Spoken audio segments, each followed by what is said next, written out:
School में आई lunch box चुराकर खाने वाली चुड़ैल। शहर से दूर दीनापुर गांव में एक स्कूल था। उस स्कूल में एक पेड़ था जिस पर एक चुड़ैल रहती थी, लेकिन किसी को भी इस बात का पता नहीं था। एक दिन की बात है, रिसेस की घंटी बजते ही दो सहेलियां बरखा और मानसी उस पेड़ के नीचे बैठकर अपना लंच कर रही थी। शुक्र है लंच ब्रेक हो गया, नहीं तो हिस्ट्री टीचर ने पढ़ा पढ़ा कर बोर कर दिया था। यार सही कहा तुमने, लंच ब्रेक होते ही मैं चैन की सांस ले पाती हूँ, वरना मैडम तो हमें क्लास से बाहर जाने ही ना देती।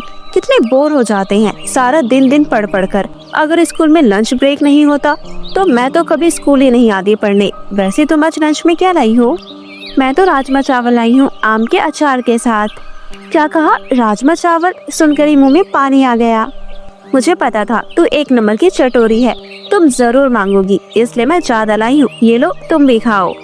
फिर बरखा और मानसी बातें करते हुए लंच करने लगी। उन दोनों को पता नहीं था कि चुड़ैल उन दोनों को पेड़ के ऊपर से देख रही थी। ये दोनों लड़कियां आपस में क्या बातें कर रही है? खाने पीने की। और इस चटोरी को तो देखो कैसे खाई जा रही है। इसे खाता देख तो मेरे मुंह में भी पानी आ रहा है। उधर खाना ज्यादा होने के कारण बरखा और मानसी पूरा खाना नहीं खा पाती और बचा हुआ खाना पेड़ के नीचे ही रखकर अपनी अपनी क्लास में चली गई। उनके जाने के बाद चुड़ैल पेड़ से नीचे उतरी और पड़े हुए खाने को खाने लगी। अरे वाह, ये सचमुच बहुत ही स्वादिष्ट है। सच में मजा आ गया। और ये अचार, क्या बात है। इतना मजा तो इंसानों के मांस और खून में भी नहीं आता था। अब तो मन कर रहा है रोज ऐसा खाना खाऊं। ये कहते हुए चुड़ैल बचा हुआ सारा खाना चट कर गई। फिर अगले दिन बरखा और मानसी लंच टाइम में लंच करने उसी पेड़ के नीचे बैठी। लेकिन जैसे ही मानसी ने खाने के लिए अपना लंच बॉक्स खोला, तभी बरखा उससे बोली, अरे मानसी, लंच करने से पहले हाथ तो धोने चाहिए, पता है ना, बिना हाथ धोए कुछ नहीं खाना चाहिए। हाँ तुम ठीक कहती हो, चलो हाथ धोकर आते हैं। फिर बरखा और मानसी हाथ धोने के लिए अपना लंच पेड़ के नीचे छोड़कर चली गई। चुड़ैल ने उन दोनों को जाते हुए देख लिया। मजा आ गया, ये दोनों ही यहाँ से जा रही है। जब तक ये दोनों वापस आएगी तब तक मैं दोनों का लंच शट कर जाऊंगी। ऐसा कहकर चुड़ैल तुरंत पेड़ से नीचे उतरी और उन दोनों का लंच मिनटों में चट कर गई। उधर जब बरखा और मानसी हाथ धोकर वापस लौटी तो लंच बॉक्स खाली देख दोनों एक दूसरे का मुंह देखने लगी। यार मानसी, हमारे लंच बॉक्स में से खाना कहाँ गायब हो गया? पता नहीं यार, मुझे भी कुछ समझ नहीं आ रहा। आखिर हमारा लंच खाया किसने? यहाँ तो कोई नजर भी नहीं आ रहा। अगर तुम मेरे साथ नहीं होती तो मैं तुम पर ही शक करती, क्योंकि तुम एक नंबर की चटोरी हो, लेकिन तुम तो मेरे साथ थी। फिर हमारा लंच किसने खाया? फिर दोनों हैरान परेशान होकर अपनी क्लास में चली गई। कुछ दिन ऐसा ही चलता रहा। उन दोनों का लंच चुड़ैल किसी न किसी बहाने से खा जाती, जिस वजह से बरखा और मानसी अक्सर भूखी रह जाती। यार बरखा, ये हमारे साथ क्या हो रहा है? हमारा लंच रोज कोई ना कोई खाता जा रहा है। देखो ना, कुछ दिनों में मैं कितनी कमजोर हो गई हूँ। हाँ मेरी प्यारी चटोरी, मेरा लंच ना मिलने से तेरा 5 किलो वजन कम हो गया है।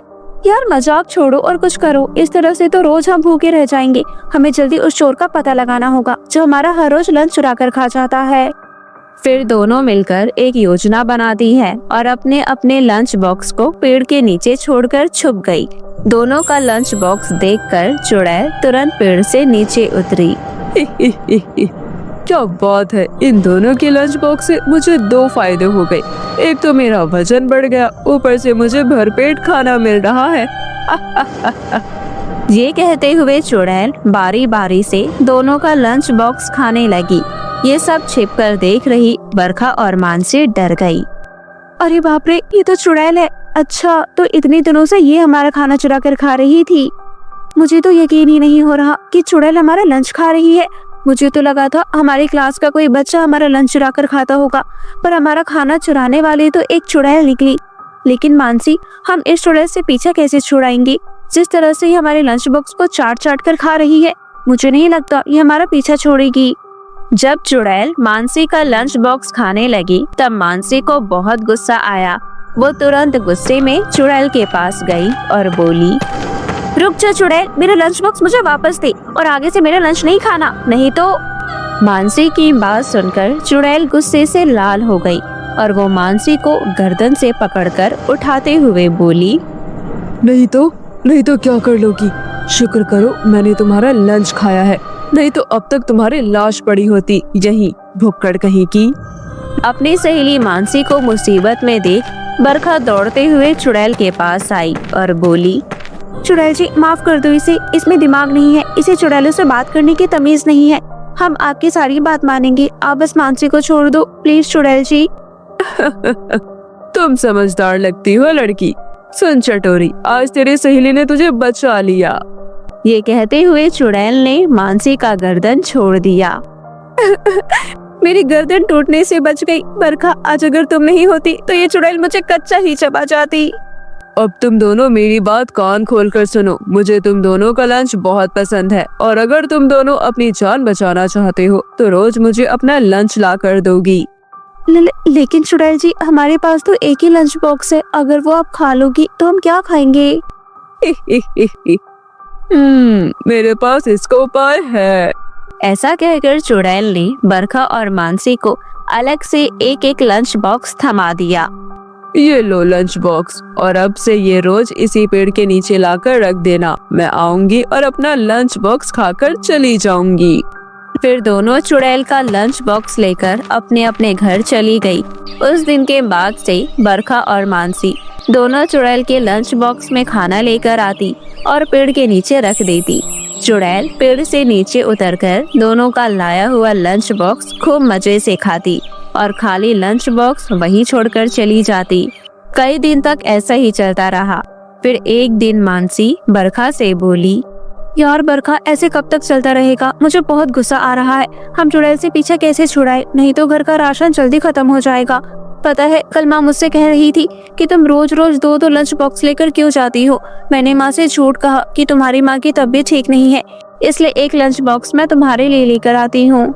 चुड़ैल के ऊपर गुस्सा तो मुझे भी बहुत आ रहा है और पता है मेरी माँ ने भी मुझे दो लंच बॉक्स लाते हुए देख लिया और मुझसे इस बारे में पूछा तो मैंने भी झूठ बोलते हुए कह दिया कि तुम्हारी माँ की तबीयत कुछ दिनों से ठीक नहीं है, इसलिए। क्या तुमने भी वही कहा जो मैंने अपनी माँ से कहा? हाँ यार, दूसरा कोई रास्ता ही नहीं था, सच्चाई तो बता नहीं सकते थे ना। फिर एक दिन उन दोनों की माँ बाजार में टकरा गई। अरे ललिता बहन, तुम्हारी तबीयत कैसी है? मैं तो ठीक हूँ सरला बहन, तुम बताओ तुम्हारी तबीयत अब ठीक है ना? मेरी तबीयत को क्या हुआ है, मैं तो एकदम भली चंगी हूँ, लेकिन मेरी बिटिया बरखा बता रही थी तुम्हारी तबीयत कुछ दिनों से ठीक नहीं चल रही, इसलिए बरखा तुम्हारी बिटिया मानसी के लिए भी अलग से लंच बॉक्स तैयार करके स्कूल ले जाती है। और मुझे भी मेरी बिटिया मानसी बता रही थी कि तुम्हारी तबीयत बहुत समय से खराब चल रही है, इसलिए मानसी बरखा के लिए अलग से लंच बॉक्स लेकर कई दिनों से स्कूल जा रही है। जब हम दोनों की तबीयत को कुछ हुआ ही नहीं तो हम दोनों की बेटियों ने हमसे झूठ क्यों बोला? कुछ समझ नहीं आ रहा, आखिर माजरा क्या है? कुछ तो गड़बड़ है, हमें उन दोनों पर नजर रखनी पड़ेगी। लगता है कोई स्कूल का बच्चा उन्हें परेशान कर रहा है। एक दिन जब बरखा और मानसी स्कूल जाने के लिए निकली तो उन दोनों की माँ सरला और ललिता उनका पीछा करने लगी। सरला और ललिता स्कूल की गेट पर ही खड़ी रही। कुछ देर बाद रिसेस की घंटी बजते ही रोज की तरह बरखा और मानसी लंच बॉक्स पेड़ के नीचे रखकर खड़ी हो गई। उसके बाद चुड़ैल तुरंत नीचे आई और लंच बॉक्स में रखा खाना खाने लगी। अरे ललिता बहन, ये तो चुड़ैल है, अब क्या करे? सरला बहन, इस चुड़ैल का कुछ करना पड़ेगा, नहीं तो हमारी बच्चियां मुश्किल में आ जाएगी। चलो अभी यहाँ से चलते हैं और इस चुड़ैल से पीछा छुड़ाने का रास्ता सोचते हैं। ऐसा कहकर सरला और ललिता वहाँ से चली गई। अगले दिन बरखा और मानसी ने लंच बॉक्स लेकर फिर से पेड़ के नीचे रखा। चुड़ैल तुरंत नीचे उतरकर जैसे ही लंच बॉक्स से खाना खाने लगी। अरे मर गई रे, तुमने इसमें क्या मिला दिया? मेरा मुंह जल रहा है, इतनी मिर्ची, मैं तुम दोनों का खून पी जाऊंगी। अभी बताती हूँ चुड़ैल से पंगा लेने का नतीजा क्या होता है। ऐसा कहकर चुड़ैल उन दोनों की तरफ बढ़ी। तभी वहाँ सरला और ललिता आ पहुँची और चुड़ैल को झाड़ू से मारने लगी। हमारी बिटिया को डरा रही थी, क्या समझी कि हमको पता नहीं चलेगा? पागल औरत, मुझे मारती है, वो भी झाड़ू से। मैं तुझे जिंदा नहीं छोड़ूंगी। हमको मारने से पहले तू अपने को देख। जिस खाने को तूने अभी खाया है उसमें हमने तांत्रिक से मिला हुआ भभूत मिला दिया था। अब कुछ ही पलों में तो मर जाएगी। और ठीक वैसा ही हुआ और थोड़ी ही देर में चुड़ैल का पूरा शरीर जलने लगा और वो राख के ढेर में बदल गई। इस तरह सब कुछ ठीक हो गया। उस दिन के बाद से बरखा और मानसी पेड़ के नीचे बैठकर खुशी खुशी अपना लंच करने लगी।